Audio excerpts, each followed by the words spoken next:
Voilà, super. Je vais partager mon écran. Donc, comment ça va se dérouler? Donc, je l'ai expliqué, enfin, pour ceux qui viennent d'arriver, on coupe les micros tout le monde juste pour la présentation, quand vous pourrez réanimer vos micros par après pour poser vos questions. Et ceux qui préfèrent poser les questions de façon individuelle, vous pouvez nous contacter par après ou votre chef de projet et on se fera plaisir de vous aider et répondre à vos questions. Donc, petit sommaire, on va faire une petite introduction de PayPal, expliquer un petit peu l'avantage et comment ça se présente, les obligations légales avec les différentes échéances. Donc, on verra que d'un état à l'autre, c'est pas totalement pareil. La façon de fonctionner.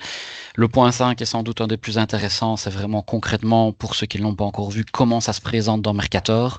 On verra la partie réception ainsi que la partie envoi. Le point 6 va peut-être répondre aux questions de certains qui ont déjà avancé sur le sujet, notamment comment structurer au niveau des flux d'entrée pour gérer les factures.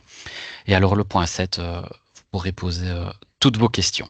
Voilà, donc je rappelle que pour les webinaires, on essaye souvent de faire un format court, donc on va pas survoler la totalité, mais c'est vraiment amorcer un sujet pour un petit peu expliquer comment ça se passe. Donc faut vraiment pas hésiter avec les questions après ou par après. Alors, PayPal, donc c'est sans doute un terme que tout le monde entend, parce que c'est vrai que c'est un petit peu le sujet à la mode du moment. Par contre, ce qui est par contre intéressant de comprendre, c'est un petit peu la réflexion de départ. Donc en fait, tout démarre des organismes publics où au début, c'était un petit peu compliqué pour eux de recevoir tous les appels d'offres dans des formats un peu différents, parce que chaque logiciel avait ses propres structures de fichiers, et c'était un travail qui était quand même consistant pour eux. Et donc ils se sont dit, tiens, pourquoi pas, est-ce qu'on n'essaierait pas d'avoir un fichier, une structure commune aux différents fournisseurs, aux différents acteurs et donc finalement aux différents intégrateurs. Et c'est un peu comme ça que ça a démarré. Donc finalement, nos organismes publics ont été un peu les pionniers dans ce système-là pour gérer l'e-procurement. Et maintenant, bah, ça arrive un petit peu pour les sociétés. Donc ça, c'est simplement pour la petite parenthèse historique d'introduction de comment ça arrive. Alors, qu'est-ce que c'est PayPal? Donc PayPal, ça ne concerne pas uniquement le marché belge ou luxembourgeois ou voire français, c'est beaucoup plus global que ça. Donc, c'est pas mal d'acteurs au niveau mondial qui l'utilisent. Au début, c'était surtout réservé pour l'Europe, d'ailleurs, hein, c'est dans le nom, hein, vous voyez au niveau du nom, hein, PayPal Pan-European Public Procurement Online.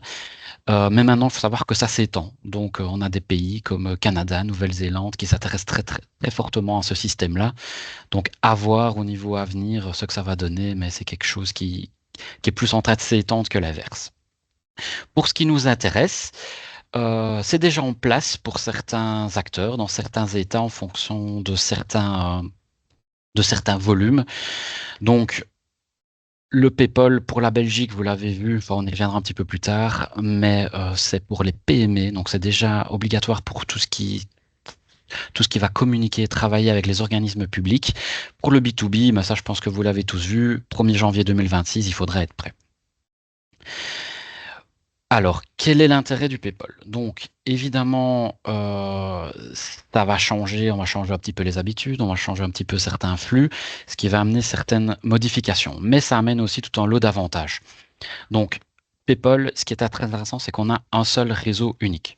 Donc, finalement, chaque État n'a pas sa propre structure, même s'il y a des différences au niveau structure de fichiers, on a un seul et unique réseau. On a une structure commune qui va être compatible de l'un à l'autre.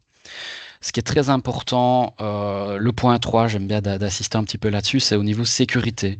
Donc j'ai parfois eu certains clients ou même des connaissances où on a entendu dire qu'ils s'étaient fait hacker. Donc je prends l'exemple de vous envoyer une facture en PDF via une boîte mail et le hacker, il vient, il prend votre facture, il modifie l'impression du fichier PDF et il met des coordonnées bancaires, je sais pas moi, au Baléares en Espagne. Le client il paye, vous recevez jamais l'argent. Enfin, voilà, ça peut prêter à sourire, mais c'est du vécu. Il faut savoir que via le réseau PayPal, en termes de sécurité, on va beaucoup plus loin.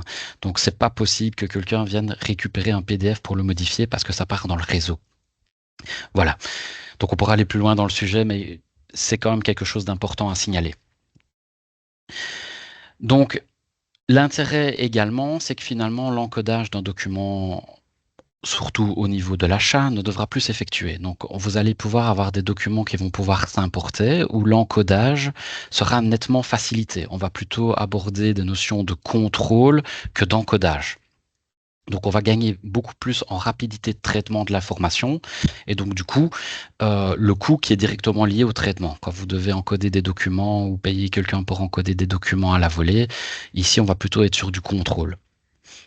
Voilà, le fait de passer par un réseau et de pouvoir avoir tous les documents qui passent par un même flux, ça va être beaucoup plus simple de pouvoir gérer l'arrivée des documents et ainsi l'archivage. Meilleur archivage, encodage beaucoup plus rapide, ce qui va pouvoir permettre éventuellement des délais de paiement beaucoup plus rapides et du coup une meilleure trésorerie. Bon, évidemment, c'est théorique parce qu'il y a toujours le délai de traitement des documents, mais bon, voilà, dans l'idée, ça peut aider. On en a déjà brièvement parlé au niveau des obligations légales. Donc pour les clients luxembourgeois, c'est déjà obligatoire pour tout ce qui est B2J, donc tout ce qui passe par organisme public. Ça l'est également pour la Belgique au-dessus d'un certain montant. Pour les sociétés au Luxembourg, il n'y a rien qui est encore prévu, mais ils sont en train de légiférer. Donc on va sans doute bientôt avoir des échéances à ce niveau-là. Pour la Belgique, vous l'avez sans doute vu passer, 1er janvier 2026, tout de société à société devra pouvoir envoyer les documents et recevoir. Et au niveau de la France, pour les grandes entreprises, ce sera à partir du 1er septembre 2026. À partir du 1er septembre 2027, ça va concerner les petites et moyennes entreprises et le B2C également, donc pour les particuliers. Ça, c'est pour la France.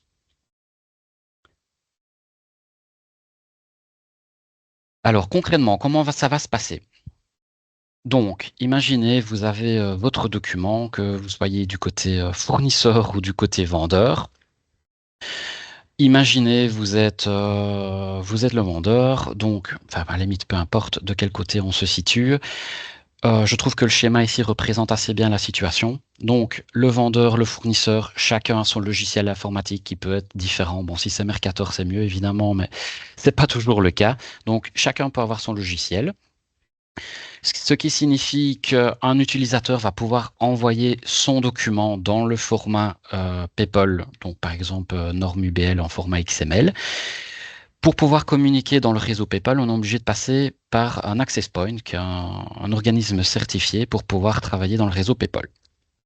Voilà, donc l'acheteur et le vendeur ne sont pas obligés de passer par le même access point, comme ils ne sont pas obligés d'utiliser le même logiciel.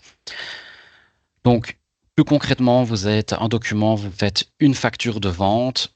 Dans votre logiciel informatique, vous faites votre facture dans Mercator. Nous, on va communiquer avec notre access point qui va envoyer votre facture dans le réseau PayPal. Le réseau PayPal va envoyer le document au destinataire, à votre client.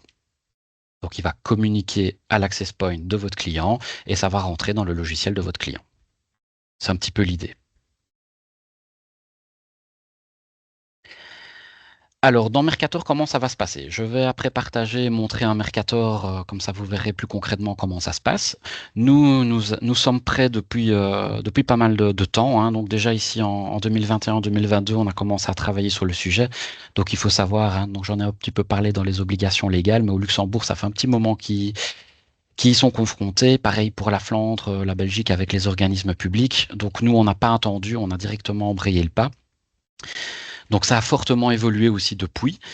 Euh, Au niveau de l'envoi de documents, je vous montrerai, mais en gros, vous allez pouvoir, depuis Mercator, hein, plutôt que faire fichier envoyé et que ça ouvre votre Outlook pour envoyer la facture, vous allez pouvoir directement envoyer le document dans le réseau. Donc souvent, l'envoi, c'est beaucoup plus simple parce que ça ne change pas trop votre procédure. Par contre, ce qui est important, c'est de savoir si votre client, lui, est inscrit dans le réseau PayPal pour pouvoir communiquer avec. Donc nos développeurs ont rajouté un point de menu. Donc par exemple sur le numéro de TVA, vous pouvez faire un clic droit. Donc cette fonctionnalité n'est visible que si vous avez déjà installé le module PayPal dans Mercator. Et alors comme vous le voyez sur la capture d'écran, vous pouvez faire clic droit sur le numéro de TVA et vérifier présence PayPal. On vous dira, donc on se connectera à l'annuaire PayPal pour vous dire si votre client est déjà inscrit. Voilà, donc ça c'est dans le cas, c'est la grosse majorité des cas où les gens sont inscrits dans le réseau PayPal sur base du numéro de TVA. Si vous travaillez avec des communes, évidemment, je dis des communes, hein, mais quelqu'un qui n'a pas de numéro TVA, évidemment, ils n'ont pas de numéro TVA, donc c'est pas le numéro TVA qui fait office de numéro d'inscription dans le réseau. Dans la partie de gauche, sur mon écran, ce que vous voyez, c'est ce qu'on a appelé la PayPal Box. Donc, c'est la boîte de réception des communications et des documents que vous recevez. Donc, on va un petit peu plus rentrer dans l'exemple ensemble, hein. D'ailleurs, c'est peut-être le moment de vous le montrer. Je vais vous ouvrir un Mercator. Ce sera peut-être un petit peu plus concret.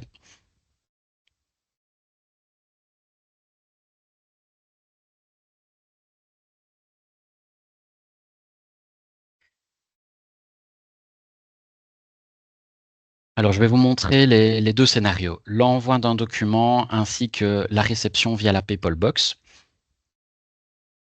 Donc, l'envoi d'un document, on en a un petit peu parlé juste ici. Je vais faire simple, je reprends une facture existante et vous connaissez très certainement le fichier envoyé pour envoyer un document, une facture, qu'il ouvre votre fenêtre Outlook en la mettant en PDF. Via le PayPal, vous pouvez directement émettre le document comme ceci, émettre document, invoice, et alors il va générer le document et il va l'envoyer. Donc ici, vous voyez, vous avez un petit warning qui vous montre que le document, ce que vous voyez, c'est l'idée de la transaction. Donc chaque document envoyé correspond à un numéro de transaction. Ici, j'ai fait quelque chose de relativement simple où j'ai ouvert une facture et j'ai décidé de l'envoyer. Évidemment, on peut mettre des automatismes. Donc, exemple d'automatisme, c'est dans la fiche du client, dire est-ce que le client, on doit lui envoyer par mail, est-ce qu'on doit l'imprimer ou est-ce qu'on doit l'envoyer par PayPal. Et à la validation de votre facture, Mercator est capable de faire le travail pour vous. Vous n'êtes pas obligé, évidemment, chaque fois de faire fichier envoyé.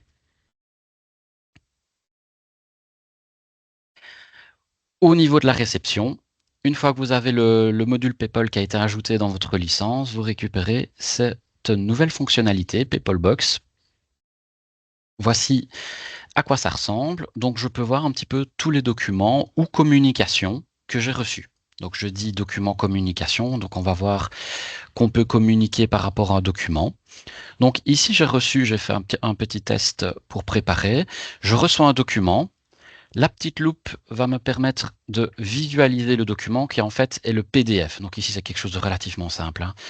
Donc il faut savoir que dans un fichier PayPal, on a le PDF, donc la pièce justificative est directement présent dans la structure de fichier. Donc là, c'est une question de visualisation. G représente la gestion commerciale et C représente la comptabilité. Donc une facture d'achat que vous recevez, vous pouvez soit l'importer en gestion commerciale, soit en comptabilité. Il est important de mentionner que dans une facture, dans une structure de fichier PayPal, il n'y a pas de notion comptable de façon stricte. Donc, c'est-à-dire que ce n'est pas le fournisseur qui va décider pour vous sur quel compte vous allez imputer. Hein, on parle plutôt d'articles, de montant, de description. Je vais cliquer sur G, gestion commerciale. Bon, c'est du test, hein, donc évidemment, il me dit que la facture ne m'est pas adressée, mais bon, peu importe, on est sur des tests.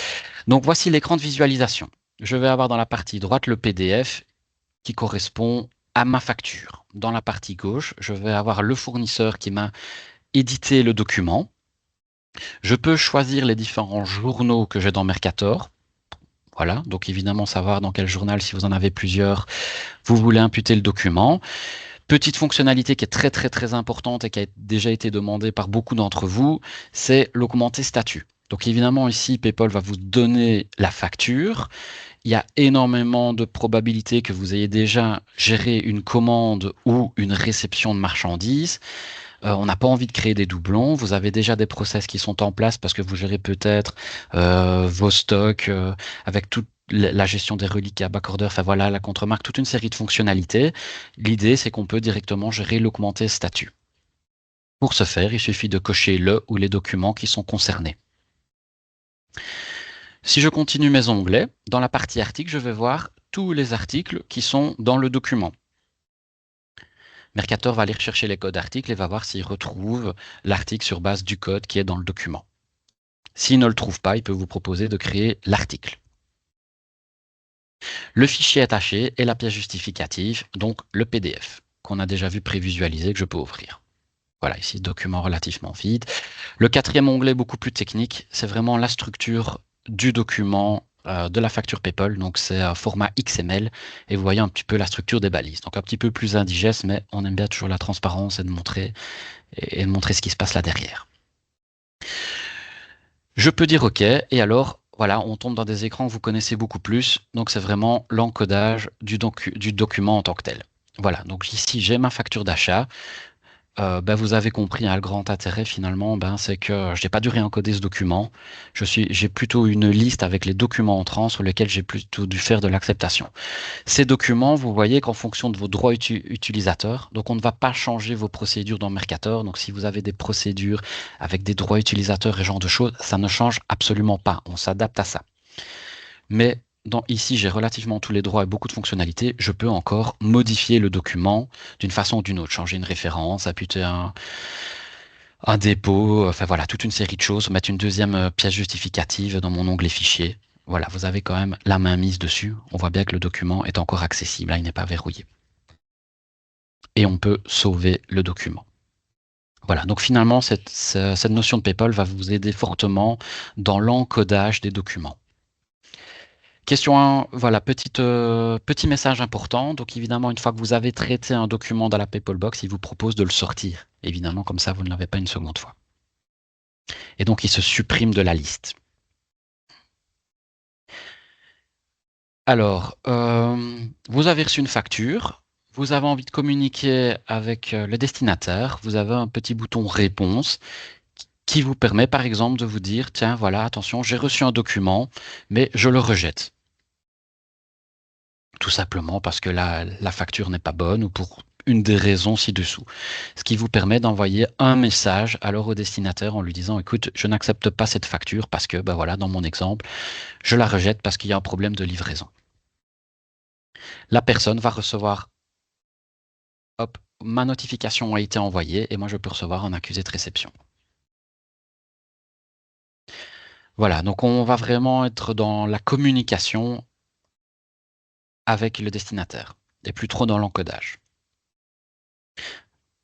Alors je reviens à mon PowerPoint. Donc ici l'idée c'était vraiment de vous montrer un envoi simple, une réception via l'outil de la PayPal Box.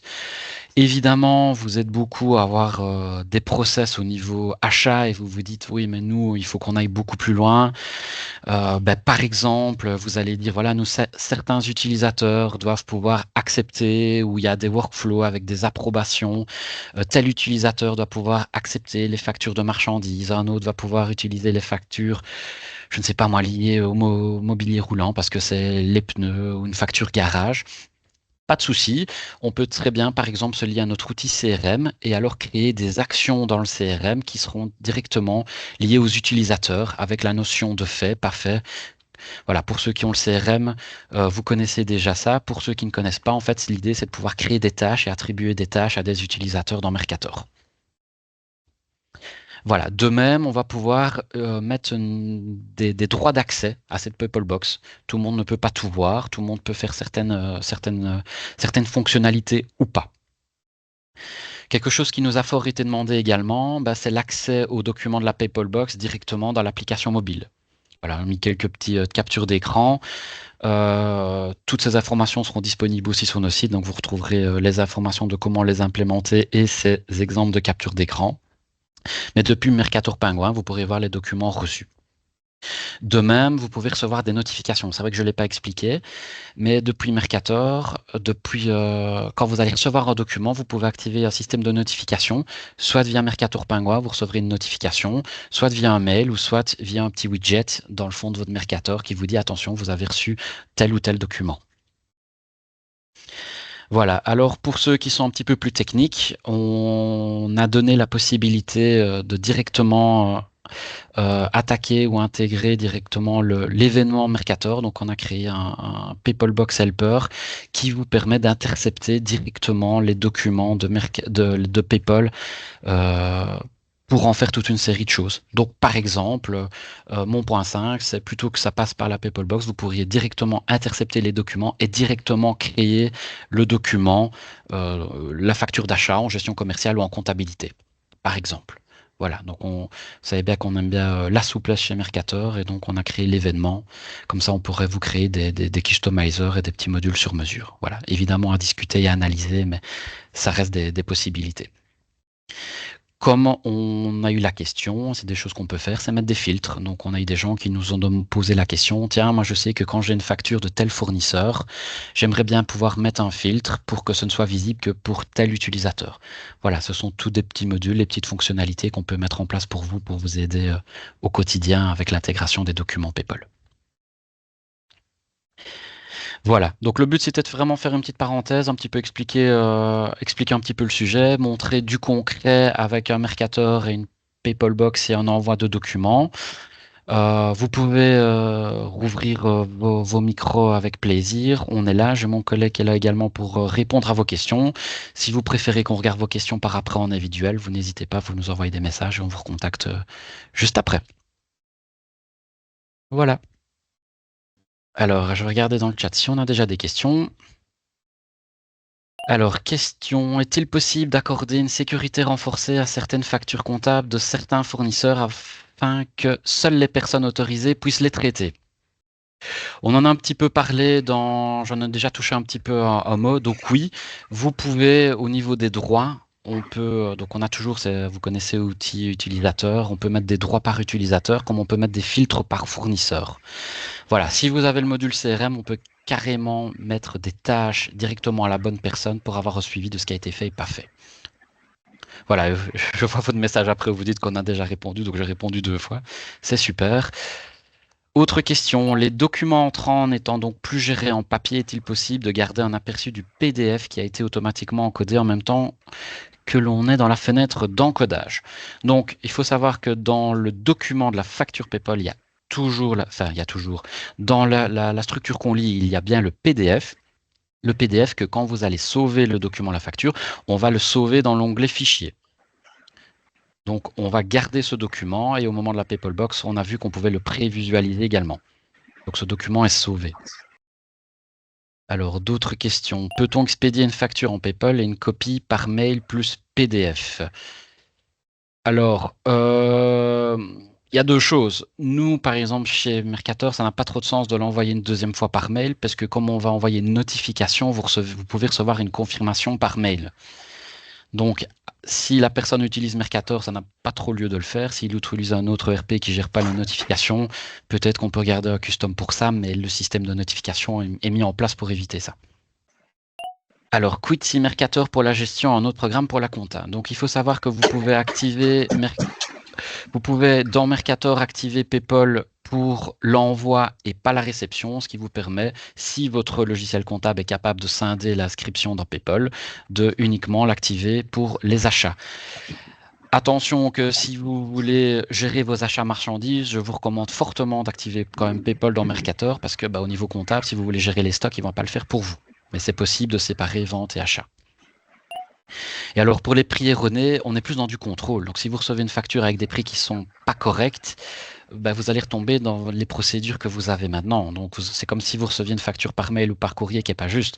Vous allez faire votre réclamation et demander les documents correspondants. Voilà, donc vraiment PayPal, c'est la transmission et c'est l'encodage. Maintenant, on peut mettre en place des outils pour vous aider dans les contrôles. Ça, c'est pas un souci. Alors, pour les factures d'achat, comment faire pour le relevé d'assurance ou des taxes? Je suis pas sûr de comprendre la question. Je comprends pas trop la question à ce niveau-là. On pourra regarder par après, pour en rediscuter, pour être sûr de bien comprendre cette question. Qu'est-ce qu'on a d'autre? Comment sont gérées les escomptes ainsi que les remises appliquées sur les articles d'une commande qui ne seraient pas déduites sur la facture? Comment sont gérées les escomptes ainsi que les remises appliquées sur les articles d'une commande qui ne seraient pas déduites sur la facture? Encore une fois, vous recevez une facture qui n'est pas conforme à la commande ou à livraison à ce que vous entendiez, vous allez tomber dans vos process habituels. Donc, déjà pour l'escompte, est-ce qu'il est ferme, est-ce qu'il est conditionnel? Première question, mais PayPal ne va pas gérer vos process. L'idée, c'est vraiment de l'encodage. Toutes vos procédures de contrôle que vous faites actuellement doivent rester. À ce niveau-là, ça ne change pas.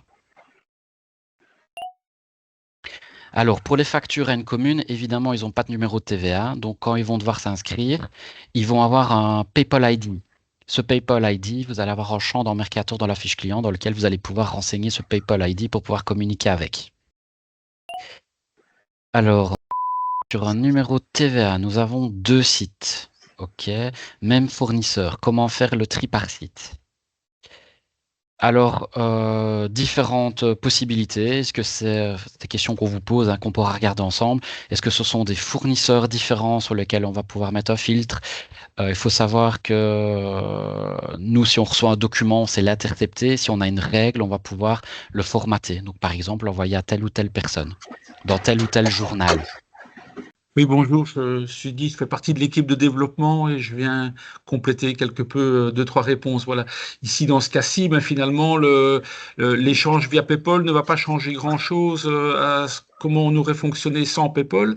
Ce qu'il va juste falloir prévoir dans ce cas-ci, c'est exiger du fournisseur qui vous envoie la facture PayPal qu'il spécifie dans cette facture PayPal une adresse de livraison que vous serez en mesure de reconnaître, que Mercator sera en mesure de reconnaître pour différencier une facture qui va vers le site A d'une facture qui va vers le site B.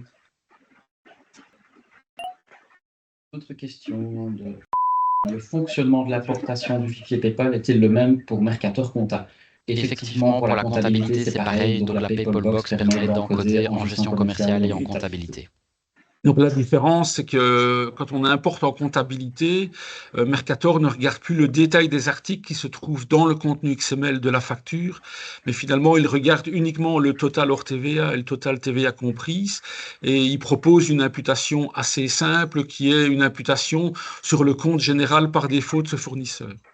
Ça, c'est le fonctionnement de base pour la comptabilité. Donc, vous recevez une facture de Proximus, mais c'est assez simple, une imputation, un débit sur le compte 61 000 frais de téléphone pour le montant hors TVA. Mercator complète bien entendu le code TVA habituel, ce qui lui permet de retomber sur le montant TVA comprise et l'impôt est terminé. Super, merci. Alors, une autre question. Comment différencier les clients PayPal des autres clients? Donc là, au niveau de la fiche client, vous aurez un déroulant qui vous permet de dire si le client doit recevoir le document par PayPal, par mail, courrier, en fonction des méthodes d'envoi, tout simplement. Alors, une question de... Est-ce possible de postposer l'envoi des factures PayPal? Qu'est-ce qu'on veut dire par là? Envoi en batch le lendemain après centralisation. Oui, oui, ça c'est tout à fait possible. Ça, de nouveau, ça ne change rien par rapport à la façon de fonctionner maintenant. Damien a montré qu'il était possible d'envoyer depuis un historique. On pourrait envoyer, faire de multiples envois depuis ce même historique. Et ça peut être éventuellement être scripté par code aussi s'il y a un besoin spécifique. Ça demande un tout petit peu de développement, mais finalement, les méthodes d'envoi sont aussi accessibles. Super, je vois une dernière question. Si suite à un problème, on doit switcher sur Mercator SOS, comment Mercator gère-t-il alors l'envoi des documents vers PayPal si on est en automatique? Donc au niveau du SOS. C'est la réponse précédente qui prévaut finalement. On retombe dans le même cas de figure. On a une série de factures qui n'ont pas été envoyées et qui doivent l'être. On les envoie à ce moment-là. Donc, simplement depuis un historique de factures qui n'ont pas été envoyées. Une facture envoyée se voit assez simplement, puisque vous connaissez tous le logo imprimante, le petit symbole imprimante qui apparaissait quand une facture avait été imprimée, ce qui finalement, de nos jours, n'a plus tellement d'utilité. Il y a un deuxième symbole maintenant qui est le petit logo PayPal qui peut apparaître et qui indique si la facture a été émise dans le réseau PayPal. Alors on vient juste de recevoir une nouvelle question de qui nous dit comment savoir si les clients sont bien enregistrés dans PayPal et qu'est-ce qui se passe s'ils ne le sont pas. Donc on a montré que dans la fiche client, vous pouvez faire un clic droit sur le numéro de TVA pour vérifier s'ils sont présents. Donc évidemment, si vos clients ne s'inscrivent pas dans PayPal, ben, vous ne saurez pas envoyer les documents. Donc, ça, à voir à terme, début d'année, s'ils ne le sont toujours pas, ce qui se passe. Mais ici, effectivement, au cas par cas, vous allez devoir vérifier s'ils sont inscrits ou pas.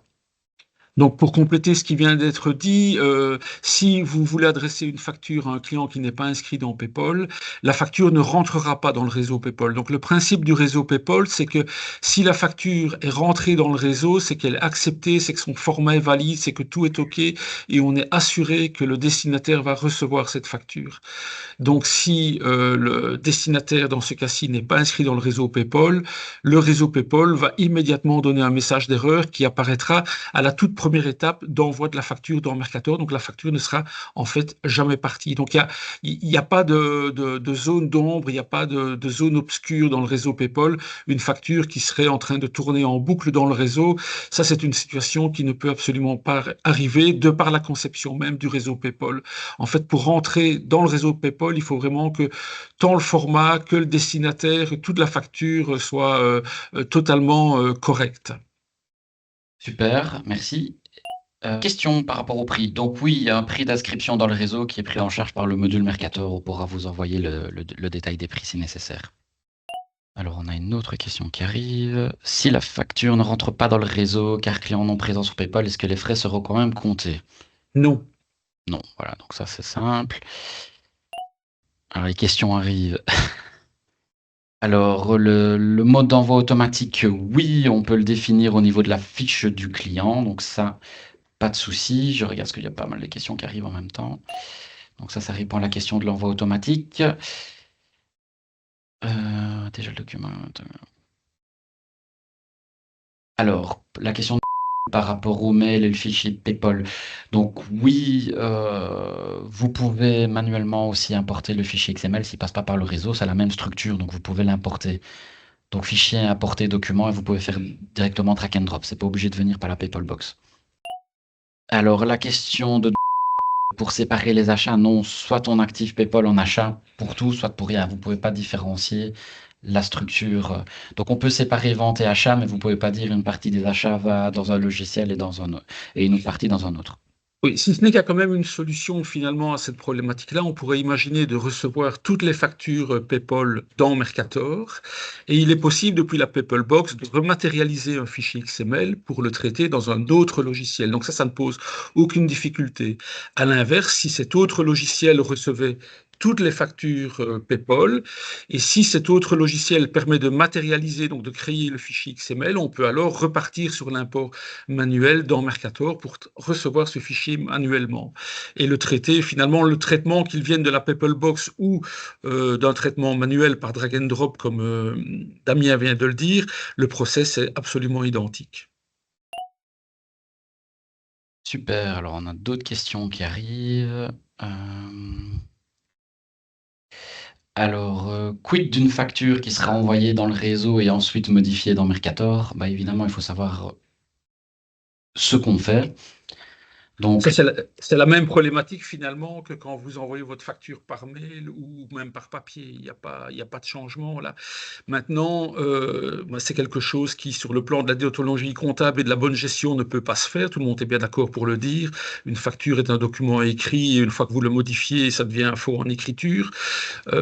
Maintenant, ceci étant dit, il n'est pas impossible d'envoyer dans le réseau PayPal 2 fois la même facture. Le réseau, donc, vous allez recevoir un avertissement donné par Mercator comme quoi cette facture a déjà été injectée dans le réseau PayPal, mais le réseau PayPal va, si cette facture est de nouveau correcte, le réseau PayPal va tout à fait l'accepter et l'acheminer vers son destinataire. Et si elle est différente, le réseau PayPal ne regarde pas ça. Voilà, ce sera quelque chose qu'il faudra voir avec votre client. C'est bien entendu une pratique qu'on ne peut pas encourager. S'il y a une correction à faire dans une facture, on établit une note de crédit et on produit une nouvelle facture. Ça, c'est la bonne pratique. super, merci. Alors, la vérification des clients, on en a déjà parlé. Donc oui, il faut faire client par client. On a facilité ça avec un lien direct sur base du numéro de TVA. Et évidemment, normalement, tout le monde devrait être prêt d'ici le 1er janvier. On rappelle que si vous essayez d'envoyer un document à un client qui n'est pas sur PayPal, le document ne partira pas. Alors oui, bah, quelles sont les obligations si un client n'est pas sous PayPal au 1er janvier? Bon, ça, c'est plus la question à poser à un juriste. Il parle d'une période de transition, donc à voir, mais théoriquement, tout le monde devrait être prêt. Alors, qu'est-ce qu'on a d'autre comme question? Alors oui, si elles n'ont pas de numéro de TVA, évidemment, elles vont devoir, comme tout ce qui est public, commune, etc., elles vont avoir un People ID. Et alors là, vous devez demander à votre chef de projet d'un Mercator de rajouter la zone People ID dans la fiche client. Donc, toute entité qui a un numéro d'entreprise peut déjà avoir un PayPal ID qui commence par 0208. Donc 0208, c'est l'autorité Banque Carrefour des entreprises qui peut attribuer des identifiants PayPal. Donc finalement, en Belgique, toute organisation a un numéro d'entreprise, même une SBL qui ne serait pas assujettie à la TVA a un numéro d'entreprise. Donc ça veut dire que de facto, il est excessivement simple pour toute organisation en Belgique de disposer d'un PayPal ID. Il n'y a pas de nécessité d'aller acheter quelque part un PayPal ID supplémentaire. On entend parfois parler de l'achat de PayPal ID qui sont des GTIN qui, eux, sont payants. Mais en Belgique, on a tout ce qu'il faut. L'administration de la TVA peut donner un PayPal ID qui est le numéro de TVA, donc BE, puis le numéro d'entreprise, ou la Banque Carrefour des entreprises qui donne un PayPal ID 0208 suivi donc du numéro de TVA, mais cette fois-ci sans le BE. Donc c'est extrêmement simple. Au Luxembourg, c'est l'administration de la TVA qui donne les PayPal ID et ils sont en mesure de les donner aussi pour des organisations qui ne sont pas assujetties à la TVA. Il n'y a aucun souci avec ça. Super, merci. Alors, question pour une facture d'achat avec plusieurs codes TVA car multiples produits, est-ce que la distinction entre les codes TVA est bien effectuée? Donc la réponse est oui, parce que donc on va pas nécessairement identifier la facture PayPal en tant que telle ne contient pas des codes TVA, parce que les codes TVA, c'est un concept qui est propre à chaque logiciel. Par contre, le format PayPal contient des éléments qui permettent d'identifier à la fois le régime et à la fois le taux de TVA de chacune des lignes d'articles. Donc sur cette base-là, le décodeur qui se trouve dans Mercator, le décodeur du fichier XML, est en mesure de trouver le code TVA le plus approprié, le plus similaire à la situation qu'il est en train d'analyser. Maintenant, il n'est jamais exclu qu'il y ait des différences. Donc, un contrôle humain pour des cas particuliers est quand même toujours le bienvenu et toujours nécessaire. Super. Alors, question de est-ce qu'il y a lieu de paramétrer ce qui est envoyé dans PayPal, divers champs et commandes? Je ne suis pas certain de comprendre la question, puisque le fichier il est déjà structuré. C'est quoi l'idée? C'est rajouter des balises, c'est le modifier? Pas certain de comprendre. Peut-être pour rebondir de façon générale sur cette question, euh, le travail, la réflexion qui doit être effectuée quand on met en place le module PayPal, elle est la même que la réflexion que vous avez tous déjà effectuée quand vous avez conçu le format de votre facture. Quand vous concevez votre facture, vous relevez les informations qui sont utiles, qui sont nécessaires pour que votre client comprenne cette facture. Vous vendez des produits alimentaires, il est nécessaire d'avoir des numéros de lot, des dates de péremption. Vous vendez des articles électroniques, il est nécessaire d'avoir des numéros de série. Vous vendez de l'habillement, il est nécessaire d'avoir des tailles et des couleurs d'habits. Vous vendez des produits à l'export, il est nécessaire d'ajouter les codes intrastat d'où vient le produit. Eh bien, finalement, tout ce travail-là, il doit aussi être réfléchi parce qu'il doit être inclus dans le fichier XML. Et donc, nous, quand on a conçu l'export XML, eh bien, nous avons déjà inclus toute une série de zones standards qu'on peut généraliser. Mais à côté de ça, il y a des zones qui doivent être complétées dans le fichier XML et qui sont propres au métier de chacun. Et donc là, il y a réellement, et c'est ça qu'il ne faut pas sous-estimer en termes d'énergie et de temps de travail à consacrer à ce projet PayPal, il faut vraiment réanalyser les choses. Et alors, c'est finalement un peu plus compliqué que concevoir un PDF qu'on envoie à un client, parce que les zones supplémentaires qui sont propres à votre métier, on est obligé de les inclure dans des balises qui sont des balises prévues dans un schéma PayPal, dans des balises qui sont normées, qui sont vraiment organisées par la norme BIS3 pour l'instant. Et donc, il faut vraiment aller mettre ça de façon respectueuse de la norme, sous peine, comme je l'ai dit tout à l'heure, que votre fichier XML ne soit pas accepté par le réseau PayPal parce il contient une erreur ou il contient une incohérence. Voilà. Donc là, il y a un travail d'analyse. Nous, on fournit en tout cas, déjà à la base, un fichier XML qui est déjà très très bien garni, mais on fournit aussi, et c'est documenté dans la base de connaissances de notre site web, toute une série d'outils pour rajouter dans le fichier XML ce qu'on appelle des nœuds supplémentaires, donc des éléments supplémentaires qui permettent de rajouter des informations qui sont spécifiques à votre métier. Super, merci Guy. Question de par rapport à un Mercator fiduciaire. Est-ce qu'il faut un PayPal Box pour chaque client? Donc la Peoplebox, elle est finalement associée, comme on l'a vu, elle est associée à une entité juridique. Donc chaque client étant une entité juridique, la Peoplebox sera donc dans chacun des dossiers. Super, merci. Alors, on nous dit que tous ces clients, il a beaucoup de clients assujettis, comment peuvent-ils avoir un People ID? J'imagine que c'est au niveau de l'inscription, quand ils vont s'inscrire dans le réseau, qu'ils vont recevoir leur propre ID. Ils ont un numéro d'entreprise, quoi qu'il arrive. Donc, ils auront un PayPal ID 0208, 2 points suivi du numéro 0208. d'entreprise. Donc, ça ne pose vraiment aucun problème. Et on indique ce numéro-là dans la fiche client. Super. Et alors, je vois une dernière question, si on n'en a pas oublié, qui demande, y a-t-il un montant minimum à avoir par facture pour être obligé de passer par PayPal? 1 cent. Un cent, oui. Sinon, facture à zéro. Voilà. Alors, la question qui vient d'arriver, si c'est pas mis, donc il faut le module PayPal et il faut demander au chef de projet qui rajoute le déroulant dans votre fiche client, si ce n'est pas fait. Vous pouvez voir ça avec votre chef de projet directement. Donc la question, c'était pour rajouter le petit déroulant dans la fiche client pour savoir comment envoyer la facture au client.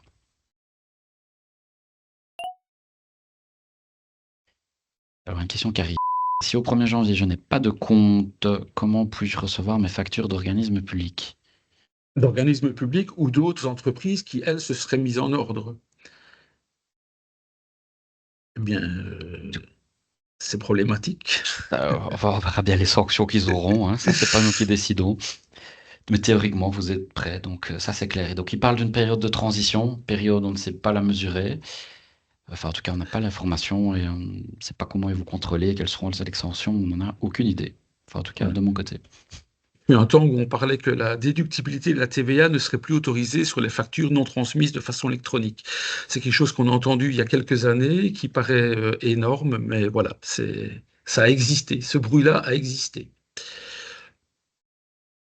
Super, bah merci pour les réponses. On n'a plus d'autres questions qui arrivent. Je vous propose, si vous en avez, bah, vous n'hésitez pas, vous pouvez prendre contact directement avec nous ou avec votre chef de projet. On se fera plaisir de répondre à tout ça.